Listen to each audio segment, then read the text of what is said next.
Welcome to Satoshi and Solana, the show where we break down blockchain and crypto concepts in a fun, easy-to-understand way. Today, we're doing a really fascinating deep dive. We're going back to the beginning, or one of the beginnings anyway. We're looking at the original Ethereum whitepaper from all the way back in 2014. And our mission, really, is to understand that core innovation. Right. I mean, how did we get from Bitcoin as this revolutionary digital cash to Ethereum, which became the foundation for, well, a programmable digital world? It's a huge pivot. And to really get it, you have to start with what Bitcoin did first. It wasn't just a currency, you know? It was a dual invention. Exactly. You had the currency itself, the Bitcoin, like digital gold. But you also had the system, the proof-of-work blockchain, that let us all agree on a shared reality for the first time without a central authority. And that shared reality is so critical. It's what solved the double spend problem, which is basically the first-to-file problem in a world with no one in charge. If you try to spend the same coin twice, how does everyone agree which one counts? Before 2008, people thought that was impossible without a bank. Impossible. But once that genie was out of the bottle, people's imaginations just, they went wild. By the way. Very quickly, the thinking became, wait a minute, if this ledger can track who owns money, why can't it track who owns anything? And that's when we saw those early experiments, like colored coins to represent assets or name coin for domain names. But the problem was, all those incredible ideas, they hit a very hard, very real technical wall. They were trying to build, complex financial tools or even entire organizations, DAOs, decentralized autonomous organizations, on a platform that was only ever built to do one thing. And do it well. Just simple peer-to-peer cash transfers. So Bitcoin's scripting language, which is just called script, is deliberately limited for security, right? It was. It was fantastic at saying, this key signed this transfer so the money can move. But if you wanted any kind of conditional logic, like if A happens, then do B, but if not, then do C in a month. It just fell apart. Completely. Okay, let's slow down here and really unpack those restrictions, because the whole reason Ethereum exists is to fix these, three big architectural problems? That's right. If you were a developer back in 2013, these were the hurdles you just couldn't get over. And the first one, the most famous one, is the lack of Turing completeness. Yes. That sounds incredibly intimidating. Let's break that down into plain English. Okay, so think about any basic computer program. Most of the work involves repetition, or what we call loops. You tell it, for every item in this list of 1,000 things, do X. Right. Turing completeness just means the language can handle those loops. It means it can perform, theoretically, any computation you can think of. And Bitcoin's language couldn't do that. No. And it was on purpose to stop someone from uploading an infinite loop that would just crash the whole network. A security feature. A security feature, but with a massive consequence. As the white paper points out, it led to incredible inefficiency. If you wanted a function that needed, say, 256 rounds of multiplication, you couldn't just write loop 256 times. You had to, write it out by hand. You literally had to copy and paste the multiplication code 256 separate times, line by line. It's completely useless for anything complex. It's like trying to build a rocket with just crayons and tape. Precisely. The code size alone would become impractical, and the cost would be just astronomical. Okay, so hurdle 1 is no loops. What was hurdle number 2? The second one was value blindness. This gets into how Bitcoin handles money with the UTXO model unspent transaction outputs. Okay. So think of a UTXO like a physical cash box. It's binary. It either has $100 in it or it's empty because it's been spent.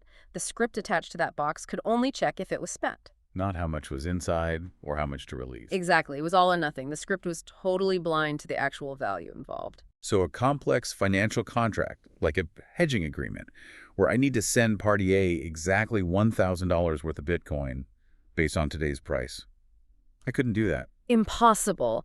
The script had no way to look up the external price of Bitcoin in dollars, and it couldn't calculate a specific amount to send out. It was just spend the whole box or don't. So the workarounds would have been incredibly clunky. You'd need thousands of preset, tiny little UTXO boxes.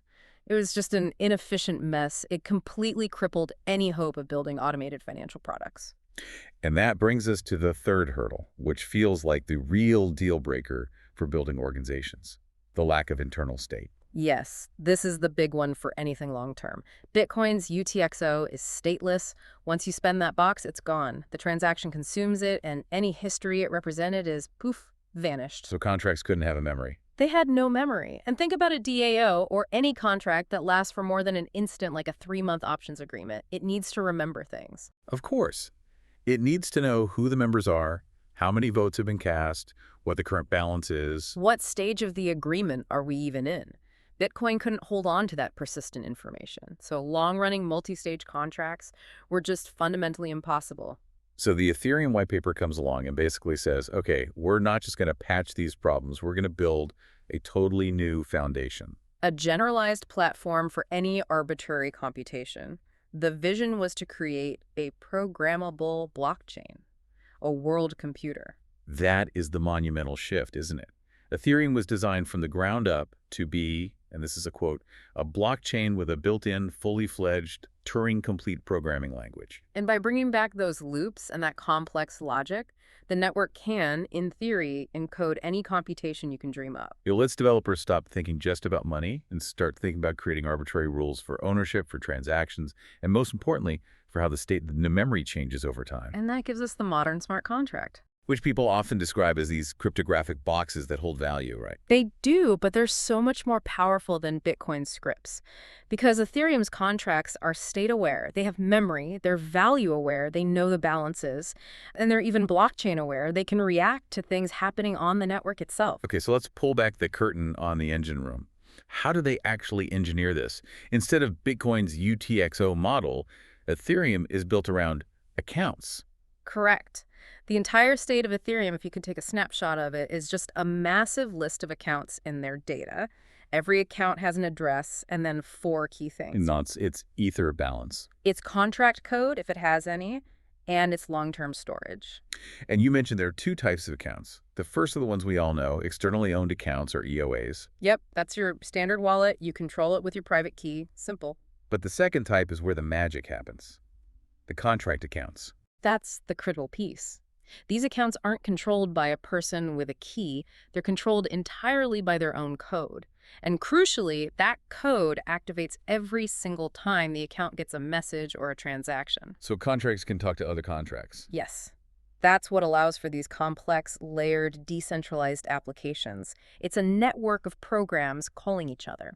But this sounds incredibly powerful, and it brings us right back to the original problem Bitcoin was trying to avoid, the halting problem.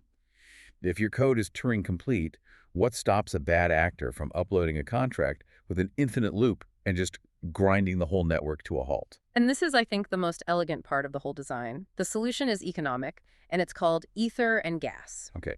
Ether is the fuel for the network. Right, you use it to pay transaction fees. But gas is the unit that measures the work. So it's an economic solution to a computer science problem that's like literally impossible to solve directly. You can't predict if a program will stop. So instead, you just make it expensive to run. Every single computational step, adding 2 numbers, writing to storage, 1 iteration of loop, it all costs a tiny amount of gas. And when you send a transaction, you have to set a limit. Exactly. You set a start gas limit and a gas price. It's like putting a budget on your computation before it even begins. And what if it runs out of gas before the code is finished? The execution just stops dead in its tracks, and all the changes that were happening to the state are completely reverted. It's as if nothing ever happened. But with one big exception. The one exception is that the fees for the work that was done up to that point are still paid to the miner. So the attacker who tried the infinite loop, they just burned all their money for nothing. The network is protected. And that whole execution environment, that's what we call the Ethereum virtual machine, or the EVM. Right. Think of it as this giant, global, decentralized computer. Every node on the network runs the exact same EVM software to make sure they all get the exact same result. It processes all the contract code in this low-level format called bytecode. What's really cool is how the EVM handles memory, because this is what finally fixes Bitcoin's state problem. It is. When the EVM is running a contract, it uses temporary memory and something called a stack, which are wiped clean as soon as the execution is over, like RAM on your computer. But the crucial difference is the contract's long-term storage. That's the contract's hard drive. It persists forever across every single execution.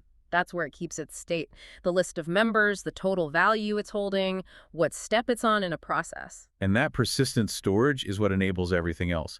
It finally solves that memory problem that made complex apps impossible on Bitcoin. Absolutely. And you see it right away when the white paper starts talking about what you can build. The versatility is just immediately obvious. Let's start with the simplest application they mention, token systems. Right. At its core, any currency, whether it's from a bank or a blockchain, is just database logic. Check if person A has enough money, subtract from A, add to B. And because Ethereum is so programmable, you can write that logic in, what the paper says, about 20 lines of code. A bare bones token, yeah. It's incredibly simple. And that simplicity is what unlocked the explosion of all the tokens we see today, from stablecoins to NFTs. The platform handles the security, developers just supply the business logic. Okay, so then you can level up to something much more complex, like financial derivatives and hedging contracts. Now you're using all the new features. This is where that value awareness and state awareness really pay off. So walk me through the example from the paper. Hedging against volatility. Okay, so you and I, we want to hedge. We both deposit, say, some Ether into a smart contract. The moment we do that, the contract calls out to a trusted data feed, what we now call an oracle, to record the price of Ether in US dollars. So it saves that price. The state is now recorded. The state is recorded, the contract has memory. Then, let's say 30 days later, the contract automatically wakes up and executes. It calls the oracle again to get the new price. And if the price went up? The contract automatically calculates who owes what to make sure you get the USD value you were guaranteed. And it sends the Ether accordingly. If it went down, it sends the Ether the other way. And the key is that it's all automatic. There's no counterparty risk. I don't have to trust you to pay me. You just have to trust the code. The funds are already locked in escrow, and the rules are executed exactly as written. And that leads to the final concept, which I think is what really captured everyone's imagination. Decentralized autonomous organizations, or DAOs. This is a huge leap into governance beyond just finance. So a DAO is basically a virtual company where the bylaws, the treasury, everything is just encoded in a smart contract. Exactly. It's trying to replicate what a corporation or a nonprofit does, but using only code.